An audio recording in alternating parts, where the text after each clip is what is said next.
نحمدہ و نصلی علی رسولہ الکریم، اما بعد۔ سامعین حضرات، میری گفتگو کا عنوان ہے قرآن مقدس میں سماجی حقوق کا احترام۔ سماجی حقوق یوں تو کثیر ہیں، لیکن ان میں 5 امور کو بنیادی حیثیت حاصل ہے: مذہب کی حفاظت، جان کی حفاظت، مال کی حفاظت، عقل کی حفاظت، نسب کی حفاظت۔ یعنی پوری انسانی برادری پر مشترکہ طور پر یہ حقوق عائد ہوتے ہیں کہ ہر ایک کا مذہب، جان، مال، عقل، نسب دوسرے کے ہاتھوں محفوظ رہے اور کوئی اس کے ان حقوق پر دست درازی نہ کرے۔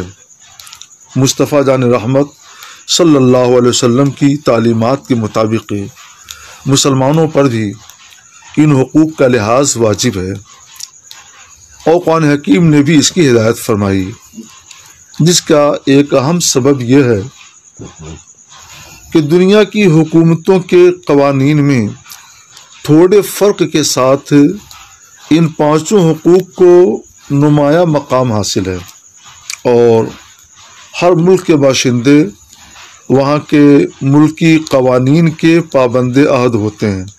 یعنی وہاں کا جو دستور ہے تو سب کی طرف سے اس بات کا عملاً معاہدہ ہوتا ہے کہ وہاں کے رہنے والے، وہاں کے باشندے سب اپنے اپنے ملک کے قانون پر عمل کریں گے، اس کی خلاف ورزی نہیں کریں گے۔ تو مسلمان ہونے کی حیثیت سے ہر مسلمان پر اپنے عہد کا ایفا لازم ہے، کیونکہ کتاب و سنت میں، قرآن اور حدیث میں ایفا عہد کی، وعدہ کو پورا کرنے کی بار بار تاکید فرمائی گئی ہے۔ مثلا قرآن مقدس میں اللہ عز و جل کا یہ ارشاد ہے: یا ایھا الذین آمنوا اوفوا بالعقود، اے ایمان والو اپنے عہد پورا کرو۔ قرآن نے ایک جزئی کو نہیں بتایا، بلکہ قرآن ضابطہ دیتا ہے، اصول حیات دیتا ہے، اور اس کے تحت کارگاہ حیات کی 1-2 نہیں، ہزاروں باتیں اور ہزاروں جزیات کے احکام نکل آتے ہیں۔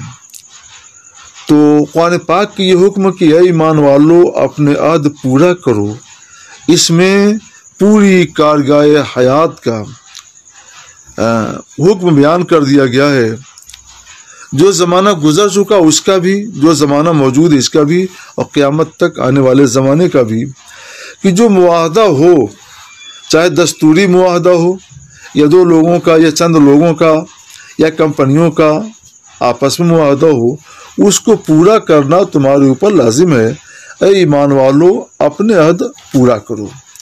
حدیث نبوی میں بھی رسول گرامی وقار صلی اللہ تعالی علیہ وسلم نے اس کی بلیغ الفاظ میں ہدایت فرمائی ہے۔ دوسری چیز ہے، یہ تو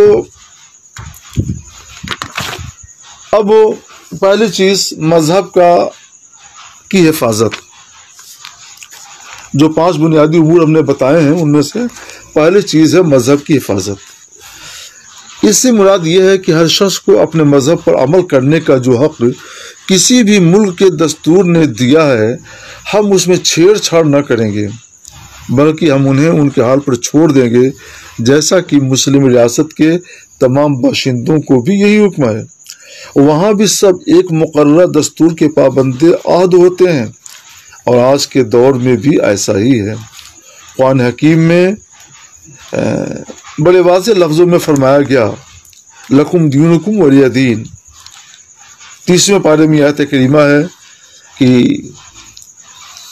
تمہارے لیے تمہارا دین اور میرے لیے میرا دین۔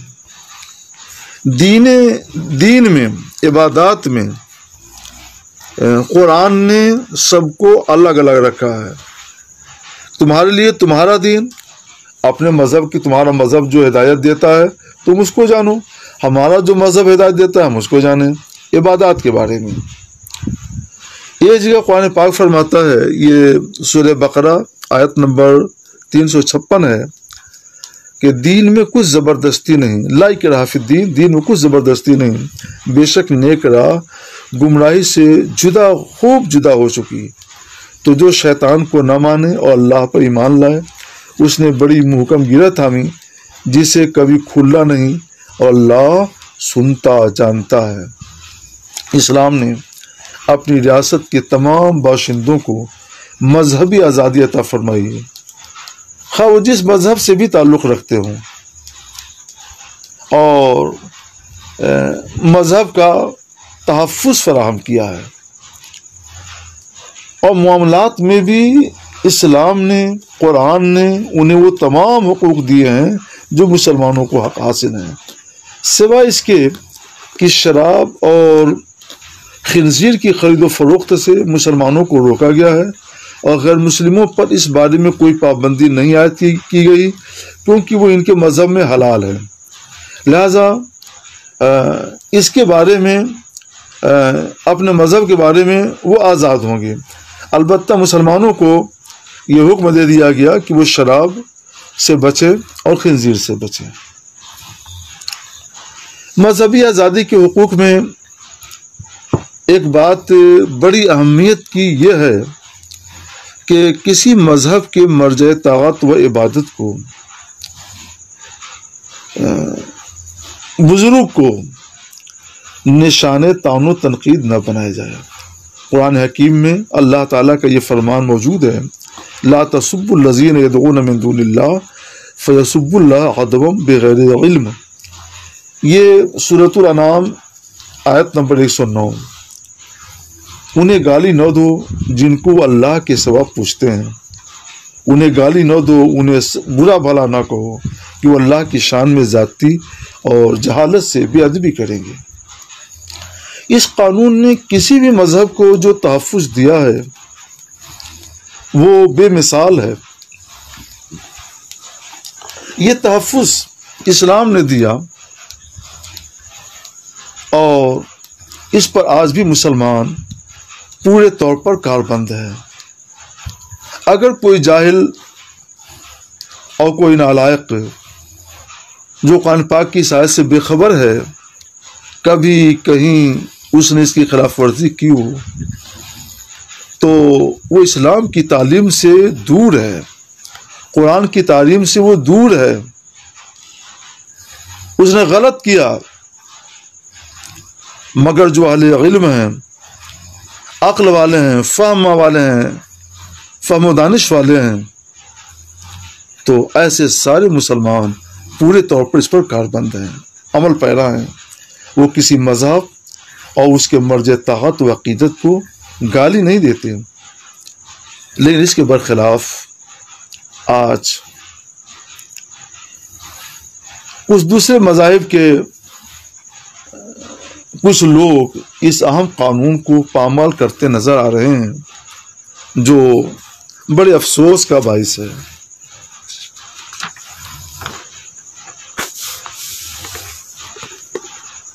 اسلام کے قرآن نے جو بنیادی حقوق کو حفاظت دی ہے ان میں سے ایک بڑی اہم چیز ہے جان کی حفاظت۔ یہ دوسری چیز ہے، دوسرے نمبر پر۔ پہلے نمبر پر مذہب کی حفاظت، دوسرے نمبر پر جان کی حفاظت۔ اس کا مطلب ہے جیو اور جینے دو، یہ ہر انسان کے بنیادی حقوق میں شامل ہے کہ اس کی زندگی کی نعمت کسی ظلم و عدوان کے ذریعے چھینی نہ جائے اور اسے جینے کا موقع دیا جائے۔ اس سلسلے میں اسلام کی روشن ہدایات کا خلاصہ یہ ہے کہ قتل ناحق سخت حرام و گناہ کبیرہ ہے اور اس کا مرتکب عرصے دراز تک جہنم کی آگ میں جلایا جائے گا۔ زنا اور قتل کے مجرمین کے تعلق سے قرآن پاک میں یہ وعید آئی ہے، اور جو یہ کام کرے وہ سزا پائے گا، اسے چند در چند عذاب دیا جائے گا اور اس میں مدت و ذلت کے ساتھ رہے گا۔ اسلام کی نگاہ میں ایک نفس محترم کا قتل سارے انسانوں کا قتل ہے۔ چنانچہ قرآن اعلان کرتا ہے من قتل نفسا بغیر نفس او فساد فی الارض فکأنما قتل الناس جميعا ومن احیاها فکأنما احیا الناس جميعا، جس نے کسی جان کو قتل کیا بغیر اس کے کہ کسی جان کا بدلہ لیا جائے یا زمین میں فساد مچانے کی سزا دی جائے تو گویا اس نے سب لوگوں کو قتل کر دیا، اور جس نے ایک جان کو زندہ رکھا تو گویا اس نے سب جانوں کو زندہ رکھا۔ ناحق کسی انسان کا قتل حقیقت میں انسانیت کا قتل ہے۔ اس حیثیت سے، اس لحاظ سے وہ سارے ہی انسانوں کا قاتل ہوا۔ اس بارے میں رسول اللہ کی حدیثوں میں بھی بڑی انمول ہدایات موجود ہیں، اور فقہ اسلامی کی کتابوں میں بھی روشن حروف میں یہ انمول تعلیمات دی گئی ہیں۔ تیسرے نمبر پر مال کی حفاظت ہے۔ میرے دوستوں اور بزرگوں، زندگی کی بقا کے لیے مال کا کسب اور تحفظ انتہائی ضروری ہے، اس لیے اسلام نے اس کی حفاظت پر بھی بہت زور دیا ہے۔ وہ انسان کو اکل حلال یعنی حلال روزی کھانے کی ترغیب دیتا ہے اور اسی کا خوگر بنانا چاہتا ہے تاکہ انسان دوسرے کے مال کی طرف نگاہی نہ اٹھائے۔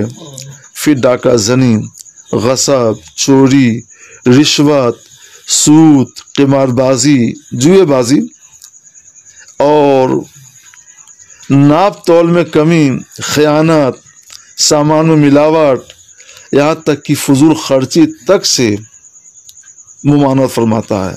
ساتھ ہی ان جرموں پر سزا اور عذاب کی دھمکی بھی دیتا ہے۔ اس بارے میں قرآن پاک کی ایک نہیں انیک آیات ہیں، بہت سی آیات ہیں۔ مثلاً ایک جگہ قرآن پاک میں فرمایا گیا اپنے مال آپس میں ناحق نہ کھاؤ۔ ایک جگہ قرآن کہتا ہے اللہ نے بیع کو حلال کیا اور سود کو حرام۔ قرآن نے چوروں اور لٹیروں کے لیے سخت سزا کا اعلان بھی کیا ہے، اور یہی وہ تعلیمات ہیں جن کی وجہ سے ہمارا سماج، ہمارا معاشرہ چوروں سے، لٹیروں سے بہت حد تک محفوظ رہتا ہے۔ یہ تعلیمات نہ ہوتی تو نہ جانے ہمارے معاشرے کا کیا حال ہوتا۔ عقل کی حفاظت، جو 5 بنیادی امور ہیں سماجی حقوق میں، ان میں یہ چوتھی چیز ہے عقل کی حفاظت۔ میرے دوستو، عقل یہ بدن کا سلطان ہے، بادشاہ۔ یہ سلامت ہے تو انسان حقیقت میں انسان ہے، ورنہ حیوان ہے، بلکہ اس سے بھی برا ہے۔ اس لیے اسلام نے عقل کو بیکار کرنے کے تمام اسباب کو اختیار کرنے سے روک لگا دی ہے۔ خاص طور پر شراب نوشی سے سختی سے روکا ہے۔ قرآن میں ہے، اللہ عز و جل کا قرآن مقدس میں اللہ تعالیٰ کا یہ فرمان موجود ہے، اے ایمان والو، شراب اور جوا اور تیروں سے پھال نکالنا یہ سب ناپاکی اور شیطان کے کاموں سے ہیں، تو ان سے بچو تاکہ کامیاب ہو جاؤ۔ شیطان تو یہی چاہتا ہے کہ شراب اور جوئے کی وجہ سے تمہارے اندر عداوت اور بغض ڈال دے اور تم کو اللہ کی یاد اور نماز سے روک دے، تو کیا باز آتے ہو؟ قرآن حکیم کی سورہ مائدہ میں یہ آیت کریمہ موجود ہے۔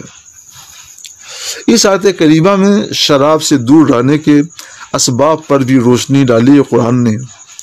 ایک یہ کہ شراب ناپاک ہے، اور ظاہر ہے کہ کوئی سلیم الطبع انسان ناپاک چیز نہیں پی سکتا، جیسے کوئی پیشاب پینا پسند نہیں کرتا۔ دوسرے یہ کہ وہ شیطانی کام ہے، اور ظاہر ہے کہ شیطان انسان کا کھلا ہوا دشمن ہے، اس لیے کسی مسلمان بلکہ انسان کو بھی اس سے نفرت کرنا چاہیے۔ تیسری یہ کہ شراب کی وجہ سے شیطان لوگوں کے درمیان بغض اور عداوت، دشمنی ڈال دیتا ہے، کیونکہ آدمی جب شراب کے نشے میں دھت ہو کر، بدمست ہو کر عقل و ہوش سے بیگانہ ہو جاتا ہے تو گالی گلوچ، مار پیٹ، لڑائی جھگڑا، یہاں تک کہ قتل اور خودکشی تک کا مرتکب ہو جاتا ہے۔ آخر ہوش میں جو نہ ہو وہ کیا نہ کرے۔ چوتھا سبب یہ ہے کہ شراب ذکر الہی اور نماز سے روک دیتی ہے۔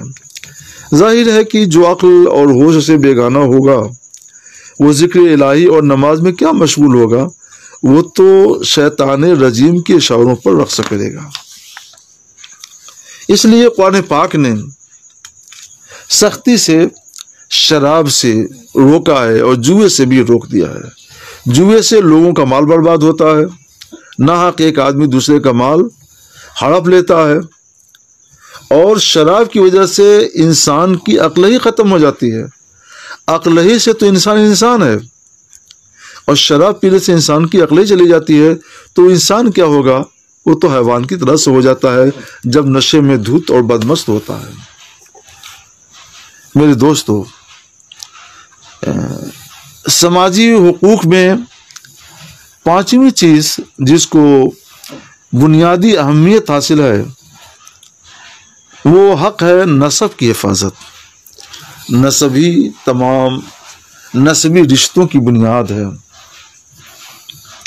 نسب محفوظ ہے تو ماں ماں ہے، باپ باپ ہے، کوئی بیٹا ہے، کوئی بیٹی ہے، کوئی خالو ہے، کوئی خالہ ہے، کوئی پھوپھی ہے، کوئی پھوپھا ہے، وغیرہ وغیرہ۔ سارے رشتے جو دنیا میں پائے جاتے ہیں، ان سب رشتوں کی بنیاد نسب ہی ہے نا۔ نسب محفوظ ہے تو سب رشتے محفوظ، اور اگر نسب ہی ضائع ہو جائے تو پھر کون سا رشتہ محفوظ رہے گا؟ تو قرآن نے نسب کی حفاظت کا حکم دے کر جو حکیمانہ تعلیم دی ہے، غور کیجئے تو اس کی اہمیت کا اندازہ ہوگا کہ نسب کی حفاظت کا حکم دے کر اسلام نے مسلم غیر مسلم سب کے سارے رشتوں کو قانونی حفاظت عطا کر دیا ہے۔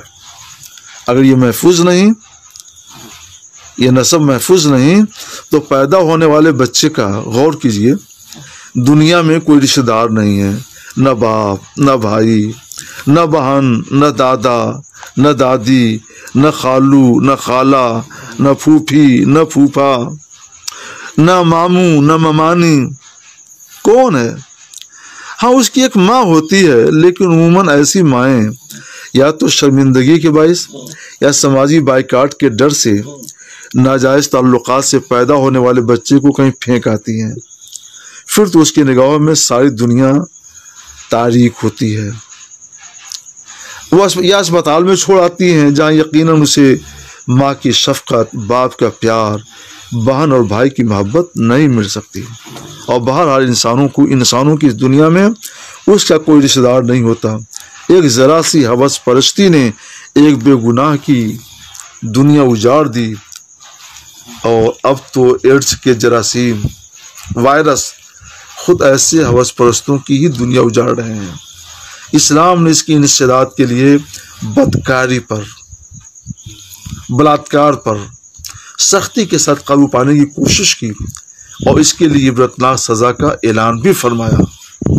قرآن فرماتا ہے زنا کرنے والی عورت، اور یہ قرآن حکیم کی سورہ نور آیت نمبر 1 ہے، زنا کرنے والی عورت اور زنا کرنے والے مرد، ان میں سے ہر ایک کو 100 کوڑے مارو۔ اور اگر دونوں شادی شدہ ہوں تو قرآن میں ان کا حکم اور زیادہ سخت ہے۔ ان احکام کی برکت سے انسانی معاشرہ، انسانی سماج بدکاری کی آلودگی اور نجاست سے بہت حد تک پہلے ہی پاک ہو چکا تھا۔ کاش کہ دنیا اس پر عمل کرے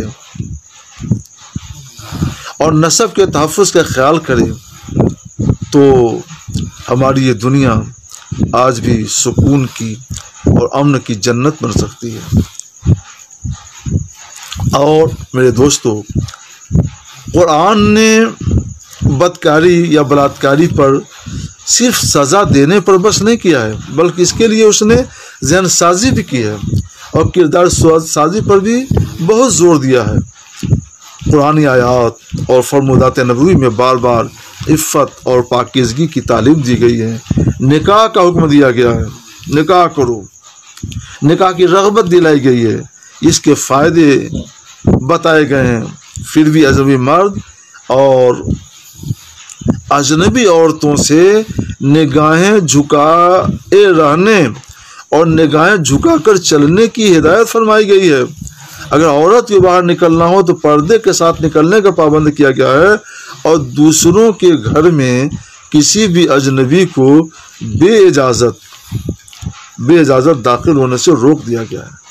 چنانچہ سورہ نور میں اے ایمان والو، اپنے گھروں کے سوا دوسروں کے گھروں میں مت جاؤ جب تک خبر نہ کر لو، اور ان کے گھر والوں کو سلام نہ کر لو، یہ تمہارے لیے بہتر ہے تاکہ تم یاد رکھو۔ قرآن پاک فرماتا ہے، اے نبی، ایمان والوں سے فرما دیجئے کہ وہ اپنی آنکھیں نیچے رکھیں، جھکائے رکھیں اور اپنی شرمگاہ کی حفاظت کریں، یہ ان کے لیے بڑی ستھری بات ہے۔ بے شک اللہ اس سے باخبر ہے جو وہ کرتے ہیں۔ اور رسول اللہ صلی اللہ تعالی علیہ وسلم نے تو یہاں تک فرمایا کہ جو اپنی زبان کی اور شرمگاہ کی حفاظت کی ضمانت دے تو میں اس کے لیے جنت کی ضمانت لیتا ہوں۔